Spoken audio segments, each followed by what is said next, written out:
الحمد لله نحمده ونستعينه ونستغفره ونؤمن به ونتوكل عليه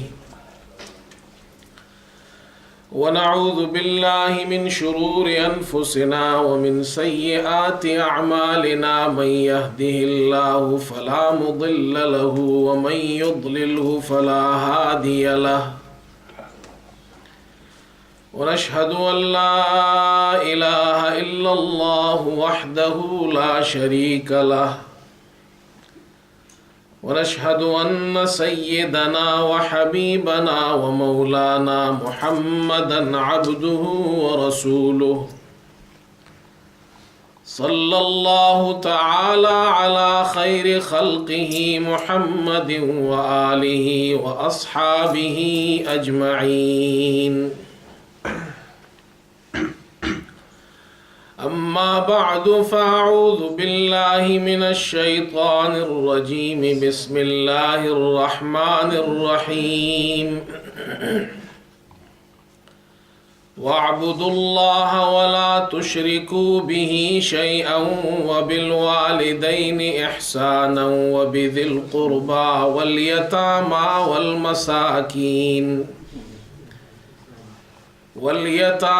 والمساكين والجار ذي القربى والجار الجنب والصاحب بالجنب وابن السبيل وما ملكت أيمانكم إن الله لا يحب من كان مختالا فخورا صدق الله مولانا العظيم. بزرگان محترم اور برادران عزیز، قرآن مجید کی ایک آیت کریمہ آپ حضرات کے سامنے تلاوت کی گئی ہے. یہ آیت قرآن پاک کی ایک جامع آیت کریمہ ہے جس میں اللہ رب العزت نے اپنے حق اور اپنے بندوں کے حقوق کا ذکر فرمایا ہے. اللہ کا حق کیا ہے اور اللہ کے بندوں کا حق کیا ہے. تم اللہ کا حق بھی ادا کرو، اللہ کے بندوں کے حقوق بھی ادا کرو. اللہ کا حق یہ ہے وَاعْبُدُوا اللَّهَ، اللہ کی بندگی کرو، اللہ کی عبادت کرو، اللہ کا حکم مانو. جن چیزوں کا حکم اللہ نے دیا ہے اسے پورا کرو، جو کرنے کے کام ہے وہ بجا لاؤ، جس سے اللہ نے روکا ہے اس سے رک جاؤ. وَلَا تُشْرِكُوا بِهِ شَيْئًا، اللہ کے ساتھ کسی بھی چیز کو شریک مت کرو. اللہ کے ساتھ کسی کو شریک مت بناؤ. اللہ اپنی ذات میں، اپنی صفات میں، اپنے افعال میں اللہ یکتا ہے، وحدہ لا شریک ہے، وہ احد ہے. اس کا کوئی بیٹا نہیں، اس کی کوئی اولاد نہیں، اس کا کوئی باپ نہیں، اس کے کوئی رشتہ دار نہیں، اسے کسی کی ضرورت نہیں، وہ کسی کا محتاج نہیں، سب اس کے محتاج ہے. تو اللہ کی بندگی کرو، یہ اللہ کا حق ہے. اللہ کے ساتھ کسی کو شریک مت کرو، اللہ کا حق ہے. تو اللہ نے سب سے پہلے اپنے حق کا ذکر فرمایا کہ میرے بندوں میرا حق ادا کرو.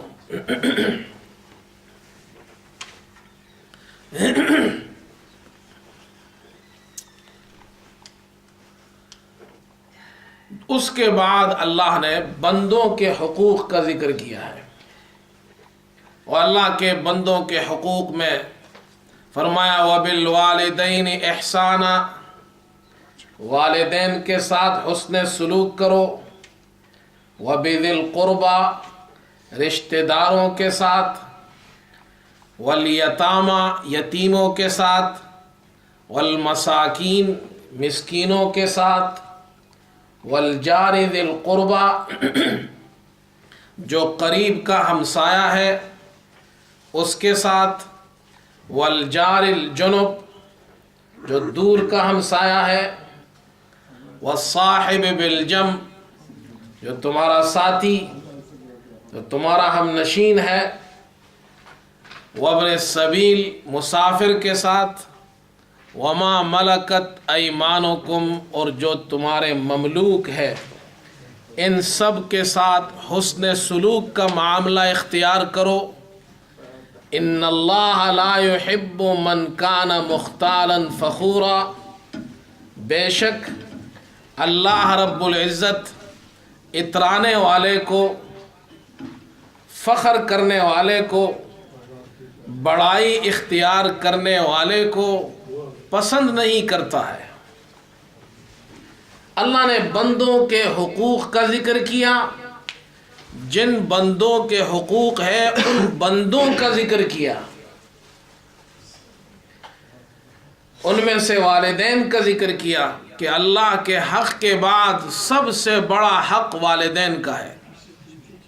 پھر جو رشتہ دار جتنا قریب ہوگا اس کا حق اتنا زیادہ ہے۔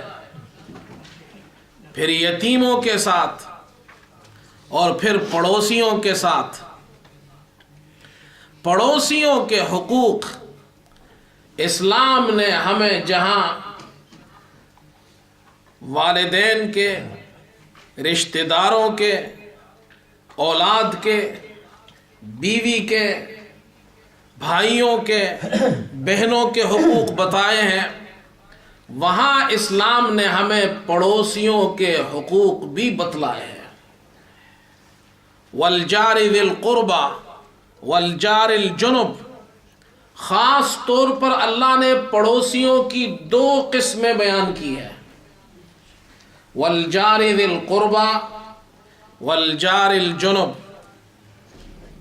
اس کا ایک معنی یہ ہے جو تمہارے رشتہ دار پڑوسی ہیں ان کا بھی حق ادا کرو، والجار الجنب جو پڑوسی تمہارے رشتہ دار نہیں ان کے بھی حقوق ادا کرو۔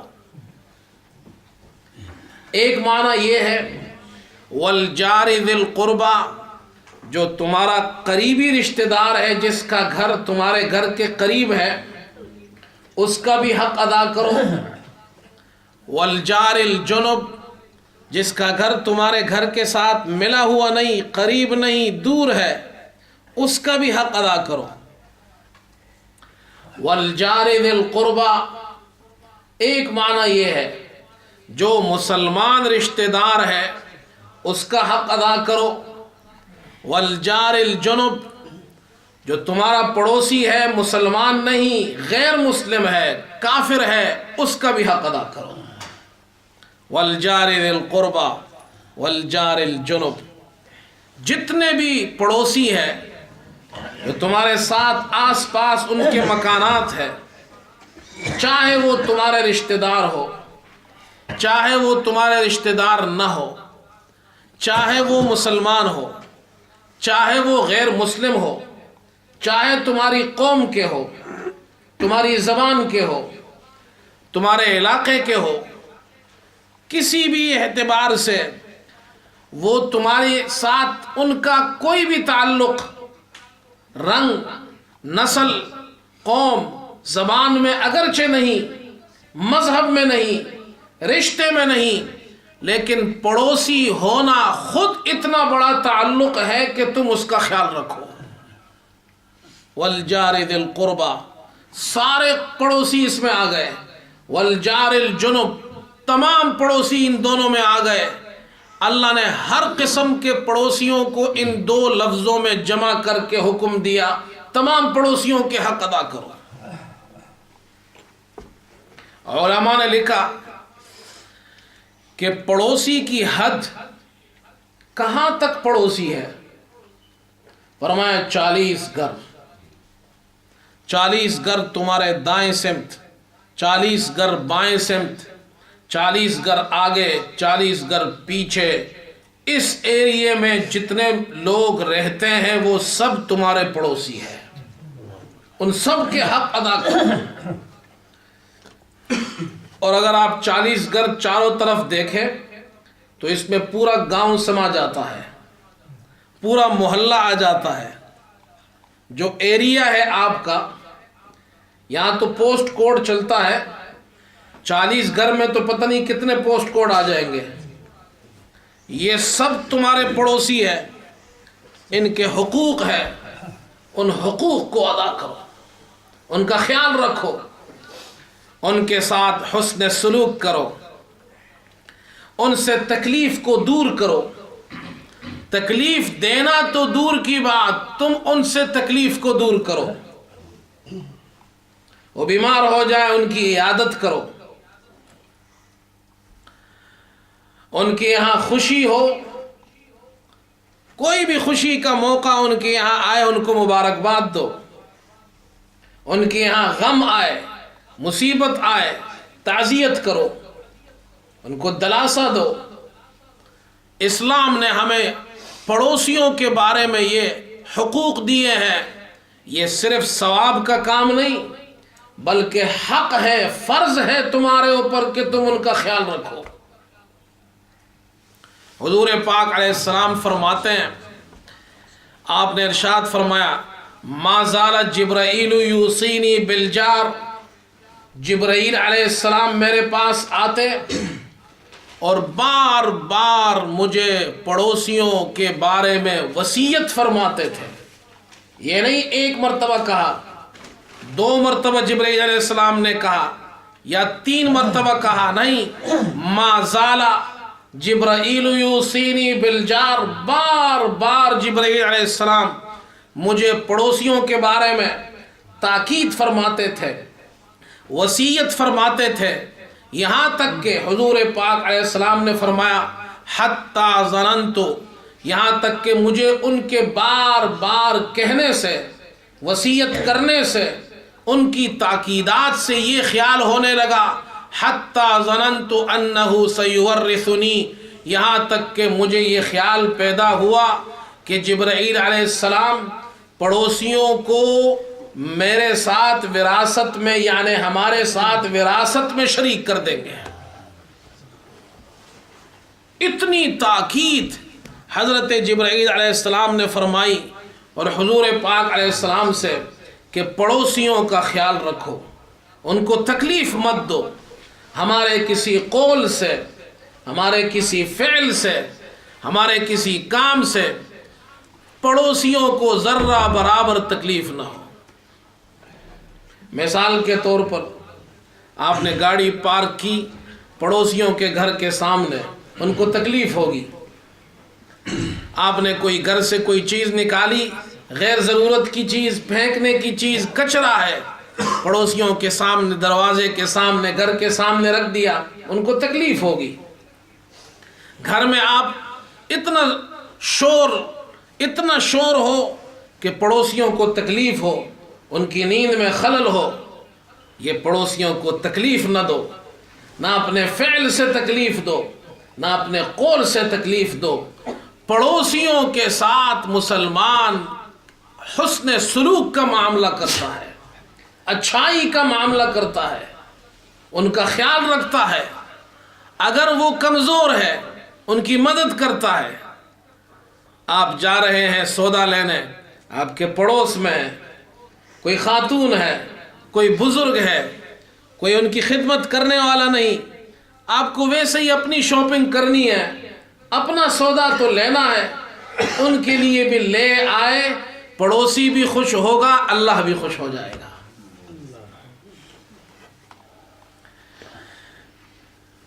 حضرت صلی اللہ علیہ وسلم نے ارشاد فرمایا پڑوسی کا اتنا خیال رکھو کہ آپ نے ارشاد فرمایا، اے ابو ذر، اذا طبخت مرقة فاکثر ماءها وتعاہد جیرانک، جب تم سالن پکاؤ گھر میں کتنا خیال تھا حضور کو پڑوسیوں کا. جب تم گھر میں سالن پکاؤ فَأَكْثِرْ مَاءَهَا، اس میں شوربہ زیادہ کر دو، اور پڑوسیوں کا خیال رکھو، خاص کر ان پڑوسیوں کا جو غریب ہو، مسکین ہو، جن کو کھانے کی ضرورت ہو، یا وہ پڑوسی جو کھانا پکا نہیں سکتے ہیں. مثال کے طور پر کوئی بزرگ ہے، بڑی عمر کا، آپ کے پڑوس میں رہتا ہے، کھانا پکانے میں تکلیف ہے، ہمیں اپنے گھر میں ہم ویسے ہی کھانا پکاتے ہیں، ایک پلیٹ ان کے لیے بھیج دیا، ہمارا بھی نقصان نہیں ہوگا، اس کا بھلا ہو جائے گا. حضور پاک علیہ السلام نے اتنا آسان نسخہ بتایا جو ہر آدمی کر سکتا ہے. ہر آدمی، امیر بھی کر سکتا ہے، غریب بھی کر سکتا ہے، سخی بھی کر سکتا ہے، کنجوس بھی کر سکتا ہے. بہت سے لوگ کنجوس ہوتے ہیں، جن کو ہمارے یہاں اردو میں کہتے ہیں مکی چوس. کنجوس، مکی چوس. یہ مکی چوس جو ہے نا، یہ کنجوس کی بالکل آخری درجہ ہے اس کا، جہاں کنجوسیت ختم ہو جاتی ہے. بالکل ٹاپ کا جو کنجوس ہوتا ہے نا، اس کو کہتے ہیں مکی چوس. تو جو کنجوس مکی چوس ہو وہ بھی یہ کام کر سکتا ہے. کیسے؟ فرمایا اذا طبخت مرقۃ فاکثر ماءها.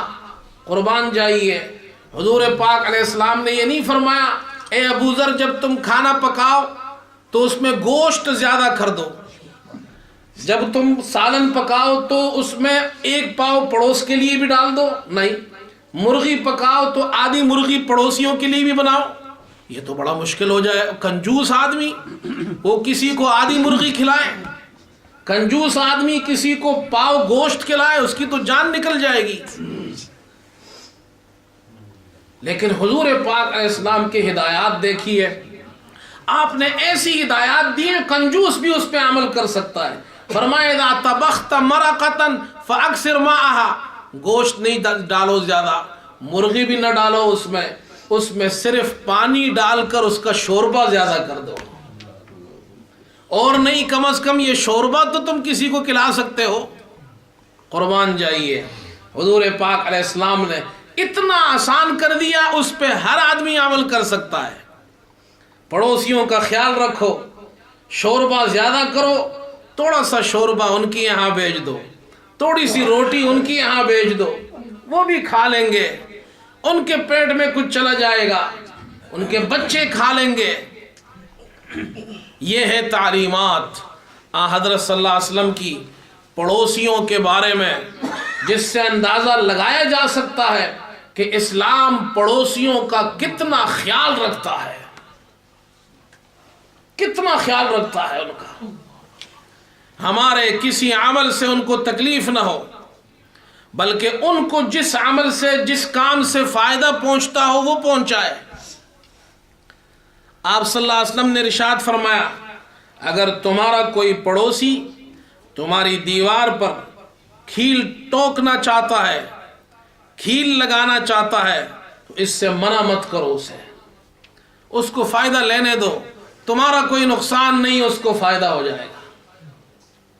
پڑوسیوں کے حقوق کا اندازہ اس سے لگائیے کہ اسلام نے پڑوسیوں کو حق شفعہ دیا ہے. حق شفعہ، حق شفعہ. آپ کا گھر ہے، آپ اپنے گھر کے مالک ہیں، آپ نے خریدا ہے، آپ اپنی ملکیت میں مملوکہ گھر میں جو چاہے کر سکتے ہیں. آپ اس میں رہنا چاہے رہے، آپ اس میں کرایہ دار ڈالنا چاہتے کرایہ دار ڈالیں، آپ اس کو فروخت کرنا چاہتے فروخت کریں. آپ کو اجازت ہے، آپ کا گھر آپ کی ملکیت ہے، لیکن شریعت نے ایک قانون بنایا، اسلام نے ایک قانون بنایا، اور وہ قانون یہاں بھی ہے کہ جب آپ اپنا گھر بیچتے ہیں تو سب سے پہلا حق آپ کے پڑوسیوں کا ہوتا ہے. جن کا گھر آپ کے گھر سے ملا ہو اور راستہ ایک ہو، آپ کے اسٹریٹ میں رہتے ہو، آپ جس راستے پر، جس اسٹریٹ میں آپ کا گھر ہے وہاں رہتے ہیں، آپ کے گھر سے ان کا گھر ملا ہوا ہے، وہ آپ کے پڑوسی ہے. ان پڑوسیوں کو اللہ نے ایک حق دیا ہے جس کو حق شفعہ کہتے ہیں. حق شفعہ کیا ہے؟ جب آپ اپنا گھر فروخت کرتے ہیں، سب سے پہلا حق پڑوسیوں کا ہے.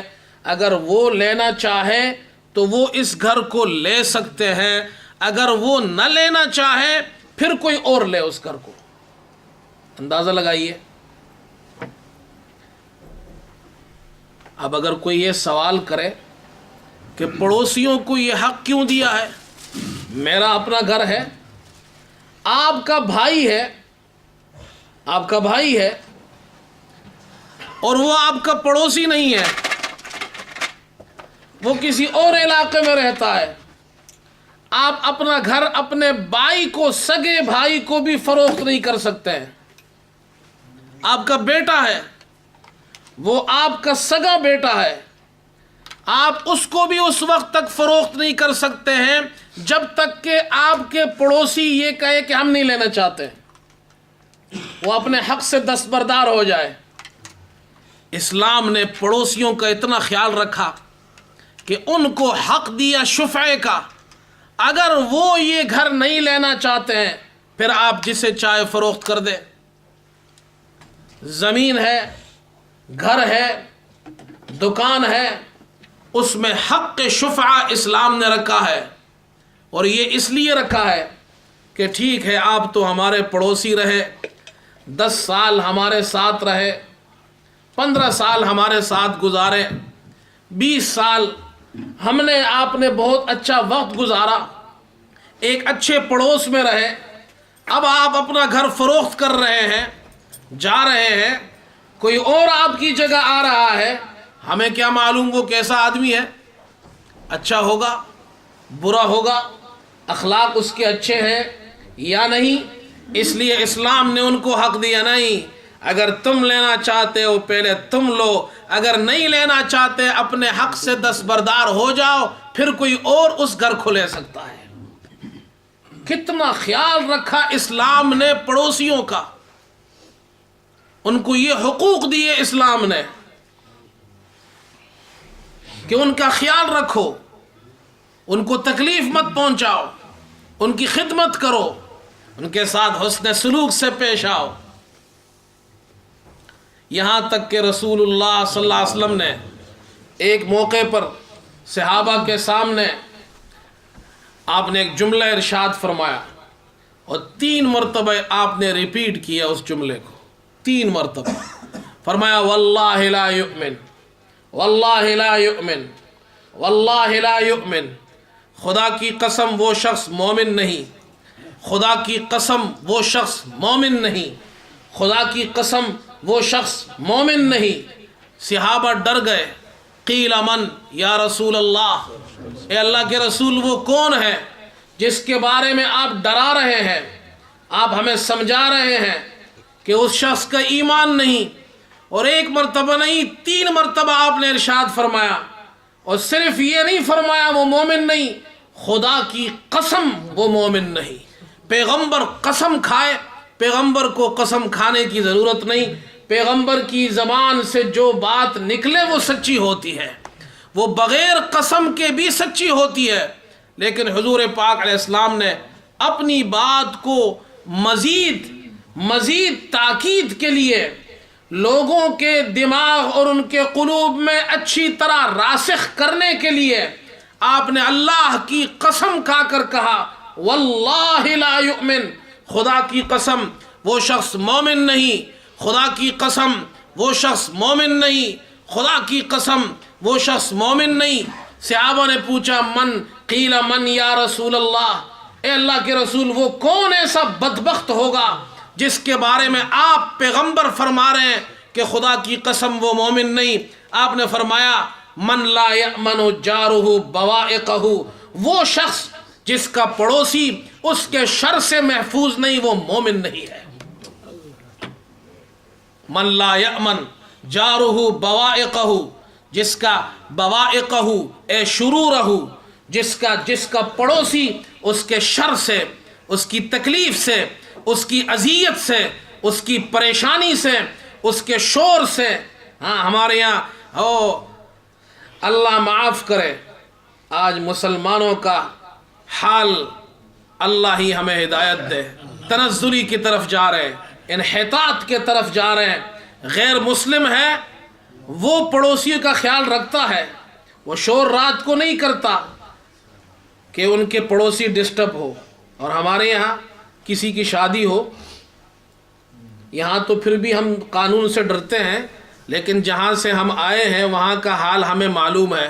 کسی ایک گھر میں شادی ہو، پورا محلہ رات کو نہیں سو سکتا ہے، ایسا ہے یا نہیں؟ پوری رات ناچ ہو رہا ہے، ڈول بج رہے ہیں، کیا ہے شادی ہے، اور جناب کیا ہے اس میں ڈانس ہو رہا ہے، پورے گھر میں پوری رات ناچ گانے ڈول باجے، اور پورا محلہ پوری رات نہیں سو سکتا، عذاب میں ہے، پریشانی میں ہے۔ اور اگر ان سے عرض کرے تو ناراض ہوتے ہیں کہ جی ہمارے بچے کی شادی ہے، آپ ہمارے بچے کی شادی برداشت نہیں کر سکتے۔ اب تو بچیوں کی شادی میں بھی ناچ رہے ہیں۔ ایک زمانہ تھا کہ کسی کے گھر کی، میں اپنے کلچر کی بات کر رہا ہوں، میں آپ کے کلچر کی بات کر رہا ہوں۔ ہمارا کلچر یہ تھا کہ ایک زمانہ تھا جب کسی کے گھر میں بچی کی شادی ہوتی تھی، اتنے چھپ کر ہوتی تھی، کسی کو کانوں کان خبر تک نہیں ہوتی تھی، ڈول بجانا عیب سمجھا جاتا تھا بچی کی شادی میں، کہ ہمارے گھر سے بچی جا رہی ہے اور ہم خوشی منائیں۔ وہاں تو روتے تھے کہ میری بیٹی کی شادی ہو رہی ہے، باپ بھی رو رہا ہے، ماں بھی رو رہی ہے، بھائی بھی رو رہے ہیں، بہنیں بھی رو رہی ہیں، اور اب اللہ معاف کرے بیٹی کی شادی ہو رہی ہے، باپ بھی ناچ رہا ہے، ماں بھی ناچ رہی ہے، اور وہ بچی خود ناچ رہی ہے۔ حیا کا جنازہ نکل گیا آج، جس بچی کی شادی وہ خود ناچ رہی ہے، جس بچے کی شادی وہ خود ناچ رہا ہے، دونوں ایک دوسرے کا ہاتھ پکڑ کر سب کے سامنے ناچ رہے ہیں، یہ ہماری شادی ہے۔ یہ حیا ختم ہو گئی۔ اذا فاتک الحیا فافعل ما شئت، حضور پاک علیہ السلام نے فرمایا جب حیا انسان سے نکل جائے پھر وہ ناچے گا، پھر وہ پردے کا خیال نہیں کرے گا۔ اس میں شرم اور حیا جب نکل جائے، ماں باپ بیٹے ہوں گے، دونوں ڈانس کر رہے ہوں گے، ناچ رہے ہوں گے دنیا کے سامنے کہ ہماری شادی ہے۔ یہ کون سے مسلمان تھے جن کی بچیاں جب شادی ہوتی تھی ان پہ دوپٹہ ہوتا تھا، ان کو دعائیں دی جاتی تھی، ان کو رشتہ دار مل کر تحفے دیتے تھے، کوئی قرآن کا تحفہ دے رہا ہے، کوئی دینی کتاب کا تحفہ دے رہا ہے، کوئی سر پہ دوپٹہ ڈال رہا ہے، اور یہ چیزیں آج مسلمان سے نکل گئی۔ پورا محلہ پریشان کی شادی ہو رہی ہے، پڑوس میں بیمار ہے، بوڑھا بزرگ، مرد ہو یا عورت بیمار ہے، پوری رات نہیں سو سکتے جی، پڑوس میں شادی ہو رہی ہے۔ اور حضور پاک علیہ السلام یہ اعلان کر رہے ہیں واللہ لا یؤمن، واللہ لا یؤمن، واللہ لا یؤمن، خدا کی قسم وہ شخص مسلمان نہیں ہو سکتا جو اپنے گھر میں اتنا ڈول باجا زور سے بجاتا ہو جس کا پڑوسی سو نہیں سکتا۔ اللہ کے رسول قسم کھا کر کہتے وہ مسلمان نہیں ہو سکتا ہے۔ یہ حقوق دیے حضور پاک علیہ السلام نے۔ ایک مرتبہ حضرت صلی اللہ علیہ وسلم سے پوچھا گیا، اے اللہ کے رسول ایک عورت ہے، یہ عورتوں کو سننا چاہیے، خاص طور پر جو ہماری مائیں بہنیں سن رہی ہیں وہ ذرا غور سے سنیں۔ یہ سوال ایک عورت کے بارے میں صحابہ نے کیا، اور عورت بھی ایسی بے دین عورت نہیں تھی،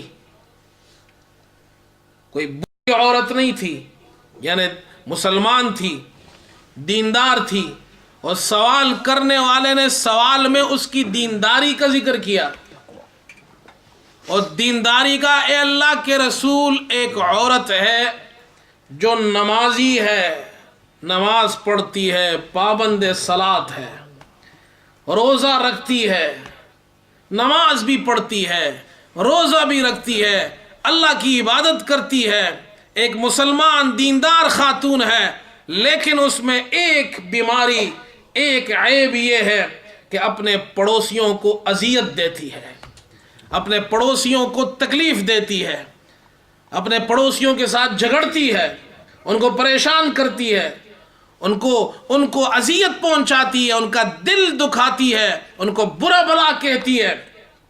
حضور پاک علیہ السلام نے جواب میں ارشاد فرمایا، اور آپ نے دو باتیں ارشاد فرمائی، فرمایا لا خیر فیہا، لا خیر فیہا، ایک بات تو یہ فرمائی اس عورت میں کوئی خیر نہیں ہے، اس عورت میں، نمازی عورت، دیندار عورت، اللہ کو یاد کرنے والی عورت، کتنے حج کیے ہوں گے اس نے، کتنے عمرے کیے ہوں گے، ہاں کہتے جی ہم عمروں پہ جاتے ہیں، ہر سال حج کرتے ہیں، نماز پڑھتے ہیں، عمرہ کرتے ہیں، قرآن پڑھتے ہیں، روزہ رکھتے ہیں، زکوٰۃ دیتے ہیں۔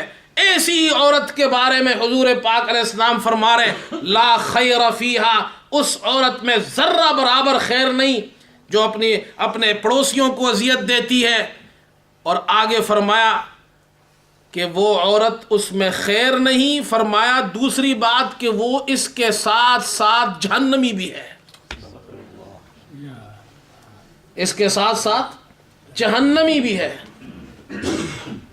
ہی فی النار، وہ جہنمی ہے۔ یہ جہنمیوں والے کام ہے، یہ جنتیوں کے کام نہیں۔ جنتیوں کا کام، اب آئیے حضور پاک علیہ السلام نے فرمایا اللہ اکبر، من کان یؤمن باللہ والیوم الآخر فلا یؤذی جارہ، جو اللہ پر اور آخرت پر یقین رکھتا ہے وہ اپنے پڑوسیوں کو اذیت نہیں دیتا ہے، جو پڑوسیوں کو تکلیف نہ دے وہ جنتیوں والا کام کر رہا ہے۔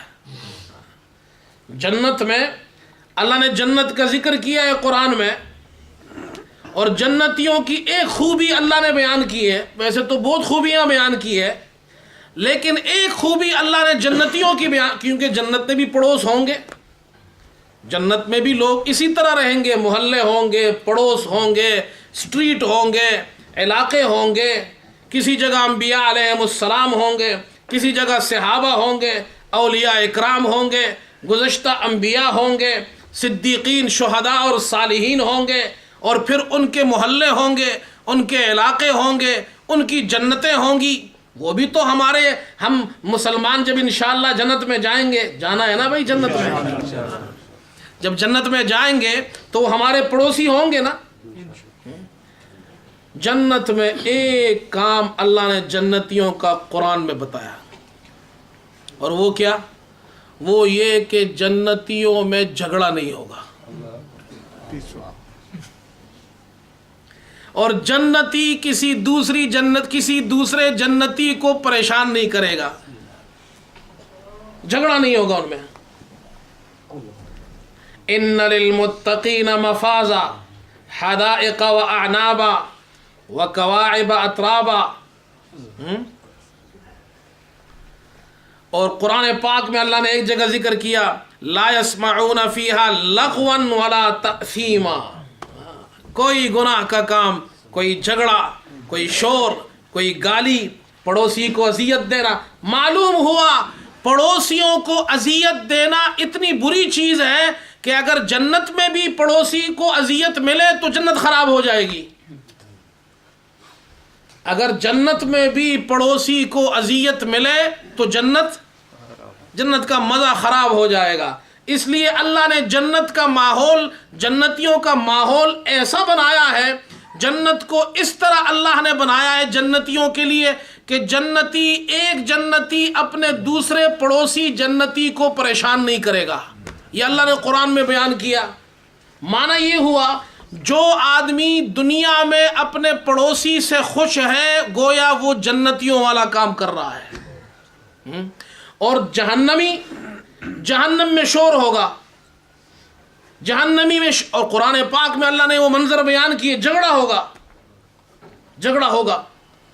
اور جھگڑا اتنا ہوگا قرآن پاک کھول کر دے گے تو آپ حیران۔ ہم پڑھتے ہیں یہ قرآن، لیکن جس زاویے سے آپ کو میں بتانا چاہتا ہوں اس کو ذرا دیکھیں۔ جب جہنمی جہنم میں چلے جائیں گے تو اللہ نے ایک منظر قرآن میں بیان کیا ہے،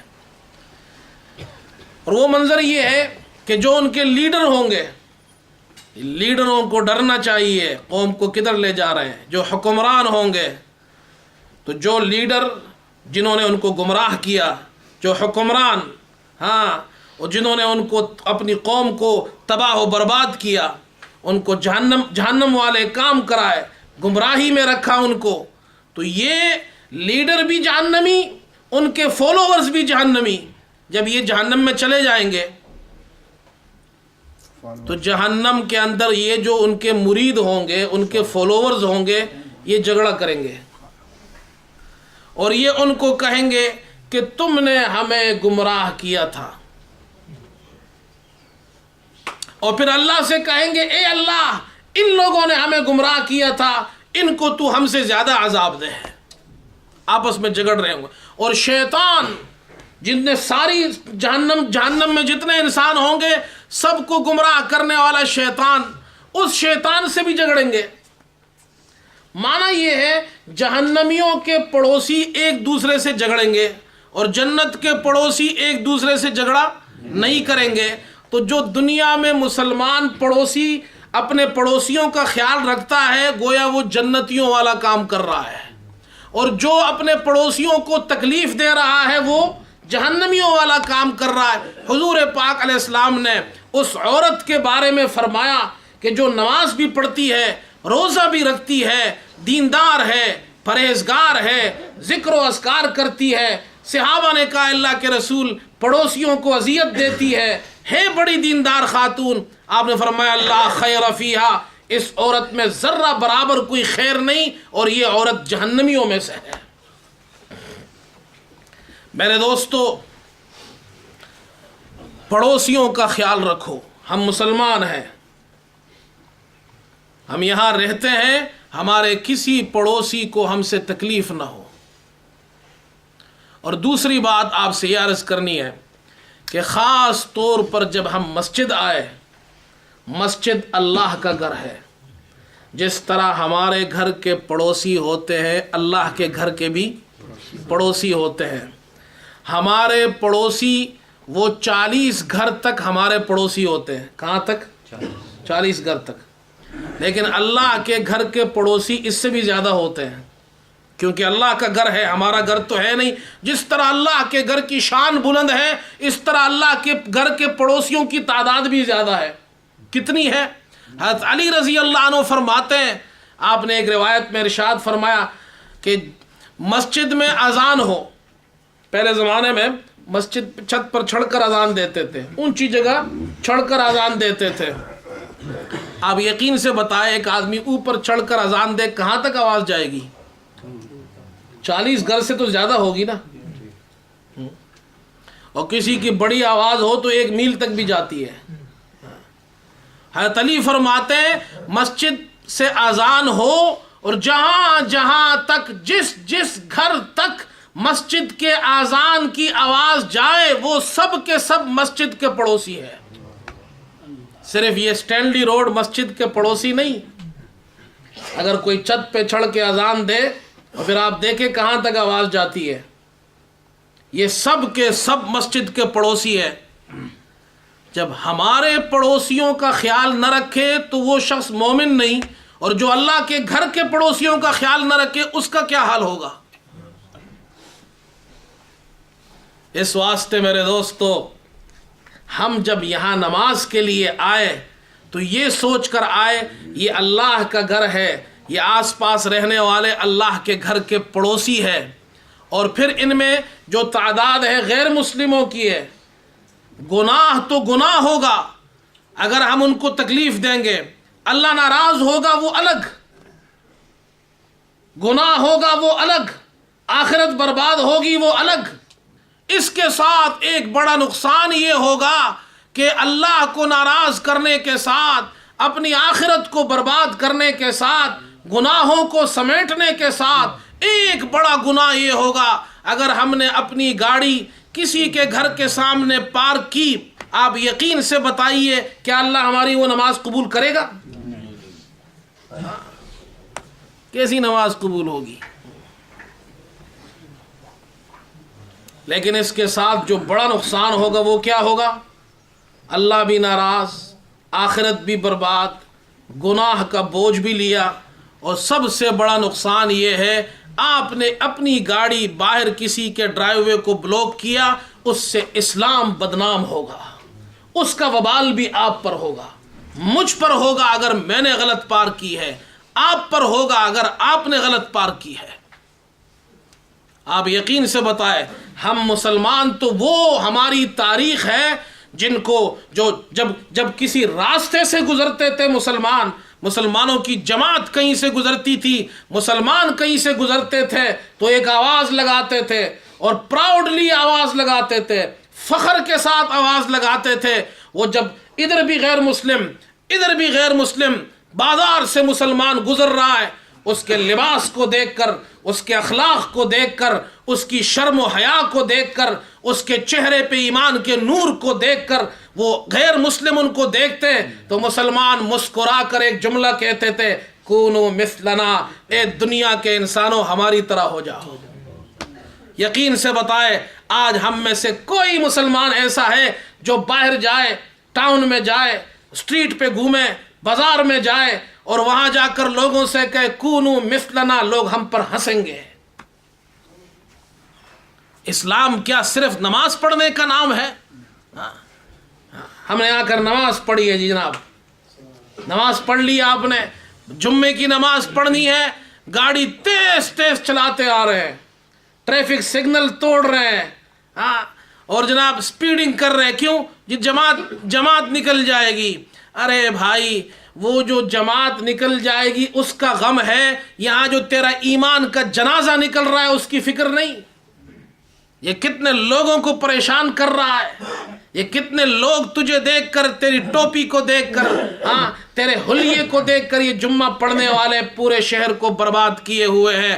کتنے لوگ اسلام کو برا بلا کہیں گے، اس کی کوئی فکر نہیں۔ اس واسطے میرے دوستو، ہم مسلمانوں کو ہماری طرف سے کسی کو ذرہ برابر تکلیف نہ ہو، نہ میری گاڑی سے تکلیف ہو، نہ میری باتوں سے، مسجد سے باہر نکلے زور سے باتیں کر رہے ہیں، خاص طور پر فجر کے وقت، رات کو، پھر اس وقت لوگ سوئے ہوتے ہیں پڑوسی۔ کیسے مسلمان ہیں ہم؟ بزمی چو سجدہ کردم ز زمین دا برآمد کہ مرا خراب کر دی تو بسجدہ ریائی۔ کہتے جب تو زمین پہ سجدہ کرتا ہے تو زمین نیچے سے کہتی ہے مرا خراب کر دی تو بسجدہ ریائی، تو نے جو ریا والی نماز پڑھی ہے تو نے مجھ زمین کو بھی گندا کر دیا ہے۔ بطواف کعبہ رفتم بحرم رحم ندادن تو بیرون درچ کر دی کہ درون خانہ آئی۔ میں ہر سال عمرے کرتا ہوں، حج کرتا ہوں، احرام باندھ کر جاتا ہوں، جب میں حرم شریف کے اندر قدم رکھتا ہوں، بطواف کعبہ رفتم بحرم رحم ندادن، تو دروازہ میرے لیے بند ہو گیا، فرشتوں نے مجھے روک لیا، مجھ سے پوچھنے لگے تو بیرون درچ کر دی کہ درون خانہ آئی، باہر تو نے کون سے اچھے کام کیے جو اللہ کے گھر میں اب آ رہا ہے؟ کیسے مسلمان، کہاں کے مسلمان؟ میرے دوستو، ہماری نمازوں، ہمارے حج کو اللہ اس وقت قبول کرے گا جب اللہ کے بندوں کو ہم تکلیف نہیں دیں گے۔ بہرحال آخر میں آپ سے یہ عرض کرنی ہے کہ آپ حضرات جب یہاں مسجد میں آئے تو برائے مہربانی جمعے کے دن خاص طور پر، ویسے بھی نمازوں کے لیے آپ کی نماز چلی جائے، جماعت چلی جائے، اس کی پرواہ نہ کریں۔ جب آپ گھر سے نکلتے ہیں، حدیث میں آتا ہے جو آدمی نماز کے ارادے سے نکلے، مسجد آیا، اسے پتہ چلا کہ جماعت ہو چکی ہے، لیکن جماعت کے ارادے سے نکلا تھا، اس نیت پر بھی اللہ اسے جماعت کا ثواب عطا فرماتے ہیں۔ ایک بزرگ مسجد آ رہے تھے نماز پڑھنے، دروازے پہ پہنچے، جیسے ہی دروازے پہ پہنچے لوگ باہر نکل رہے ہیں، تو اس نے کہا اوہ ہو، ایک آہ کھینچی اس نے کہ میری جماعت فوت ہو گئی۔ تو ایک کوئی اللہ والا تھا، اس نے اس کا ہاتھ پکڑ لیا، کہا میں تم سے ایک سودا کرنا چاہتا ہوں. کہا مجھ سے کیا سودا کرو گے, میری تو جماعت نکل گئی. کہا نہیں, میں تم سے ایک سودا کرنا چاہتا ہوں. میں نے ابھی نماز جماعت سے پڑھی ہے, پہلے صف میں پڑھی ہے, اس پوری جماعت کا ثواب لے لو, یہ جو تم نے آہ کی ہے یہ مجھے دے دو. ہاں, اللہ کو کیا دکھاتے ہیں ہم. جماعت چلی جائے, جمعہ چلا جائے, اس کی پرواہ نہ کرو, باہر کسی کو تکلیف نہ دو. ہماری کل میٹنگ ہوئی تھی, کونسل والے بھی تھے اس میں, اور کیبنٹ جو یہاں کی ہے انوائرمنٹ اور جس میں ٹرانسپورٹ بھی ہے, اس کیبنٹ سے ہماری میٹنگ ہوئی. میں تھا, مولانا احمد قاضی صاحب تھے, اور یہ جو اسٹینلی روڈ پر جو پارکنگ کا مسئلہ ہے, اس مسئلے سے متعلق ہماری ان سے میٹنگ تھی. ہم نے ان سے درخواست کی ہے, آپ تمام حضرات کے بہاف ہم نے ان سے یہ درخواست کی, جو یہاں رات کو ریسٹرکشن لگتی ہے 6 بجے 6:30 بجے کے بعد غالباً صبح 8 بجے تک, اس میں ہمیں رات کی نمازوں میں تکلیف ہوتی ہے, اور خاص طور پر سمر میں ہماری 4 نمازوں کے اوقات ریسٹرکشن ٹائمز میں آتے ہیں. انہوں نے ہماری بات بڑی توجہ سے سنی, جو باتیں ہم نے ان سے بیان کی انہوں نے وہ ساری باتوں کو سنا, ہمارے مسئلے کو اچھی طرح سمجھا, اور سیریسلی انہوں نے تقریباً آدھا گھنٹہ, حالانکہ ہمیں 5 منٹ دیا گیا تھا ان کیبنٹ سے بات کرنے کے لیے, لیکن الحمدللہ ہم نے آدھا گھنٹہ ان سے بات کی ہے, اور آدھا گھنٹے تک ہم نے تمام مسائل, اور یہ بھی کہ ہم پڑوسیوں کو تکلیف نہیں دینا چاہتے ہیں, ہم چاہتے ہیں ہمارے پڑوسی خوش رہے, لیکن یہ جو مسجد سے اس طرف والا ایریا ہے, یہاں پر چونکہ پڑوسیوں کو ضرورت زیادہ نہیں ہے, تو اس لیے اگر یہ ایریا اس ریسٹرکشن ٹائمز اس کے رات کو ختم کر دیے جائے تو جو نمازی رات کو آتے ہیں ان کو تکلیف نہیں ہوگی. انہوں نے ہماری بات سنی اور ہم سے کچھ موقع, کچھ مہلت اور مانگی ہے اس پہ مزید تحقیق کرنے کے لیے. اس کے بعد پھر آگے انشاءاللہ امید ہے کہ اللہ تعالیٰ یہ ہمارے لیے یہ راستہ آسان کر دے گا. لیکن اس سلسلے میں آپ حضرات سے درخواست یہ ہے کہ اگر ایک آدمی غلط گاڑی پارک کرتا ہے, ایک آدمی, 500 آدمی آتے ہیں نماز پڑھنے, ایک آدمی نے غلط پارک کی, وہ سارا کا سارا پوری مسجد بدنام ہو جاتی ہے, سارے مسلمان. تو برائے مہربانی آپ سے درخواست ہے, آپ گاڑی تھوڑی دور کھڑی کریں. 5 منٹ چلنا, 10 منٹ چلنا کوئی بری بات نہیں ہے, بلکہ ہر ایک قدم پر آپ کو ایک نیکی ملے گی, ایک گناہ معاف ہوگا. یہاں اسٹینلی روڈ پہ گاڑی لانا فرض نہیں ہے, واجب بھی نہیں ہے, سنت بھی نہیں ہے, مستحب بھی نہیں ہے, بلکہ میں تو یہ کہوں گا کہ اگر اس طرح تکلیف ہو تو پھر حرام ہے لانا. لیکن فتویٰ نہیں دیتا ہوں, آپ ناراض نہ ہو, مولوی صاحب نے فتویٰ دیا تھا, لیکن آپ خود غور کریں, تھوڑی سی دور پارک کریں, پیدل چل کر آئے, خاص طور پر جمعے کو, اور دعا بھی کرے کہ اللہ پاک یہ مسئلہ اللہ تعالیٰ اس کو آسان فرما دے, اور پڑوسیوں کو بھی تکلیف نہ ہو. ہم نے ان سے یہ کہا کہ ہم پڑوسیوں کو بھی تکلیف نہیں دینا چاہتے ہیں, نمازیوں کو بھی تکلیف نہیں دینا چاہتے ہیں. اللہ تعالیٰ آپ حضرات کے آنے کو قبول فرمائے. آپ نمازوں کے لیے آتے ہیں, محنت کرتے ہیں, جاب سے آتے ہیں, دور سے آتے ہیں, مشکل کام ہے, لیکن بہرحال یہ بھی ہمارا فرض بنتا ہے کہ ہم آپ کو یہ باتیں آگے آپ کو پہنچائے اور آپ بھی دوسرے مسلمانوں تک پہنچائے. وآخر دعوانا الحمدللہ.